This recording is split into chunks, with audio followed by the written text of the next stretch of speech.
everybody, my name is Dan. I'm the Jazz Shepherd. Welcome to my channel. If you enjoy what you see, please subscribe.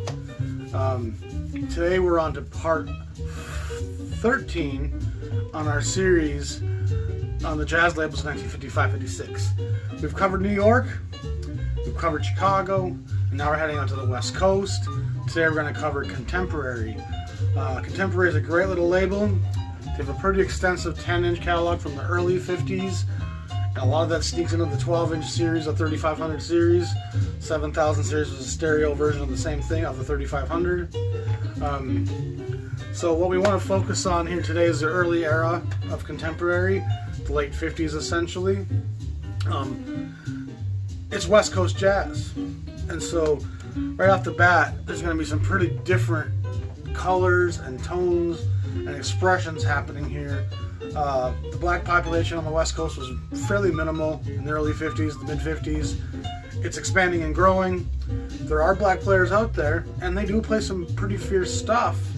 But predominantly West Coast is the expression of a lot of white cats who love jazz music. They play jazz music amazing. And it's not diminished by their race at all. It just changes the context of what they're expressing. And the life and stress on a white male in California in 1955 is greatly different than a black cat moving up to New York or Detroit from the Carolinas. So he's going to have a different story to tell. It doesn't mean he loves jazz any different or is any less a player. In fact, some of them are equal to or greater than. You know, I mean, race doesn't determine how great a player you are. It only determines how I express. And the West Coast, for the most part, is going to be a fairly white affair. We'll see that on Pacific and Fantasy as well.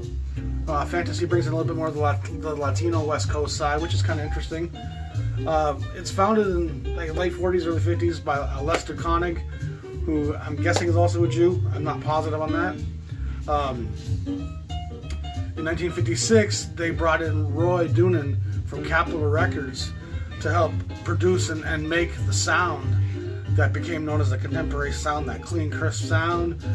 They use these microphones from Germany, I guess, that were really revolutionary in terms of how they picked up the emoting of a jazz player. So a lot of those Contemporary records sound fantastic.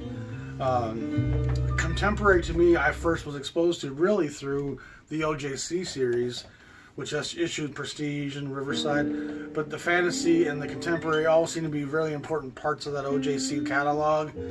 And it kind of made all those labels seem congruent when they really are fairly diverse in what they are and where they're from. Some notable people worked for Contemporary over the years. Nat Hentoff, Leonard Feather, Neshui Erdogan, who ends up joining his brother in Atlantic later on. Now let's get to the players. There's some great players here on the West Coast. You should probably start with the Howard Rumsey's Lighthouse All-Stars. There's a lot of records in this series. I think it's 1 through 8 volumes. This is just a few of them. Some of the 10-inch stuff's going to cross over there and be issued on both. And it can be a little confusing as to what you got. He was a great bass player, and Contemporary seems to do a lot with bass players. Red Mitchell gets his first solo record here. He's on a lot of Contemporary records. The great Vinegar, Leroy Vinegar, has 2 or 3 records on this label. A great player. Curtis Counts gets at least 3 records on the early Contemporary series. So they're giving bass players sessions, which a lot of labels aren't doing a lot of that. Shelly Manne is really kind of the name that's ubiquitous with Contemporary records. He's on so many of the records as the drummer. He's got a lot of records on Contemporary. I'm showing you this 4-series set, Live with the Black Hawk, which comes late 50s, and it's got some great players on it. And the version of Summertime on Volume 1 to me is perfect. You know, it's perfect. And these cats can play. Those are serious records right there. Andre Previn makes a few records, The French Pianist, with Shelley, and those records tend to be a little bit lighter and a little bit more composition based. There's nothing avant-garde on Contemporary at this point at all. And another great little series of records is the Hampton Haas, who also will help kind of define what the Contemporary sound is. He's a great little player. you wanted to pretty much put contemporary into a nutshell, I think this set of records, the Poll Winners with Ray Brown and Shelly Manne and Barney Kessel, all four of these are great. To give you an idea what contemporary is going to sound like at any time, these four records are a great way to understand the feel. And these guys are great players. Like, I can't say that enough. I think sometimes I diminish to people how I feel about some of the white players, and that's not the case at all. I enjoy a lot of those records greatly, immensely. It's just my heart feels something different listening to them. You know what I mean? It's telling me a different story. And it's not fake, it's genuine. You know, jazz can't be fake, which I love about that.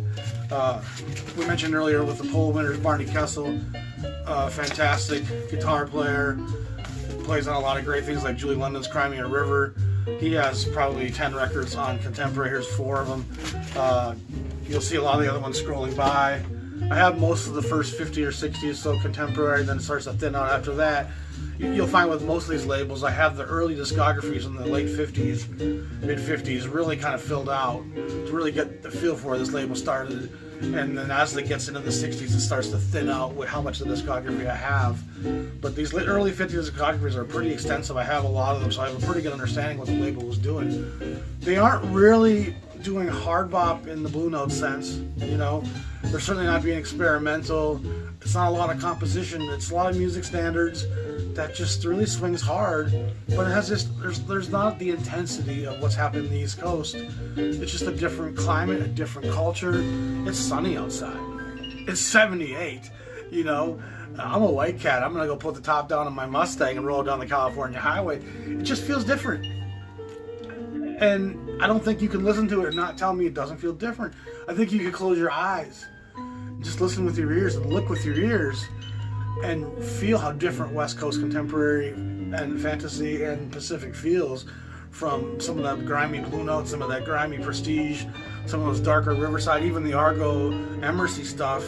Chicago had plenty of grime to it as well. And LA was Spaces and Sunshine. You know, it was not the LA of today. LA was pretty new. You know, the city had hardly much of a history before the Second World War. The interstates really changed the culture on the West Coast. There was a mass migration moving west. It made sense for the baseball teams to go there. It made sense for the Lakers to move from Minneapolis. You know what I'm saying? So there was this whole moving of the country to the West Coast with the interstates and flight and the way communications and telephones made the nation, allowed it to grow, but still to communicate. So jazz finds its presence on the West Coast as well. East Coast cats will go out there, as we'll see. I just like this album cover a lot, the Dwayne Tatro. It's got a really cool, not a very typical contemporary album cover. Sonny Rollins, he made it out west, recorded for these guys. People kind of love this record. Some people think it's a little corny, maybe. I'm on the fence on it. Sometimes I really enjoy the lighthearted nature of it. Other times I do feel it's a bit of a lighter Sonny Rollins. But Rollins was never Coltrane. Rollins was always a bit more, I don't want to say mainstream, but a little bit more content within the moment. Coltrane was always thinking about tomorrow, you know. There's Rollins' other LP on contemporary. It's an imported pressing, honestly. Art Pepper has a couple great records on this label. Another guy with a bad drug problem. This record he made with the Rhythm Section, Garland Chambers and Philly Joe Jones. Most people know that's a classic. Benny Golson makes his way out west and records this session. And unless it was recorded, it was recorded in New York City, which is sometimes that happens, you know. Ornette Coleman was given the reins to make these two records in 56 or 7. No, more like 58, 59, sorry. And those two records are part of the evolution of jazz into the free and what's to come, Atlantic from him shortly afterwards, and then Coltrane with Giant Steps. But these are two records that contemporary says, okay, we're going to allow a little freedom here to try something a little bit different. And it's not really standard contemporary whatsoever. And then one of the great underappreciated tenor players in jazz is Harold Land. He plays with Clifford Brown and Max Roach.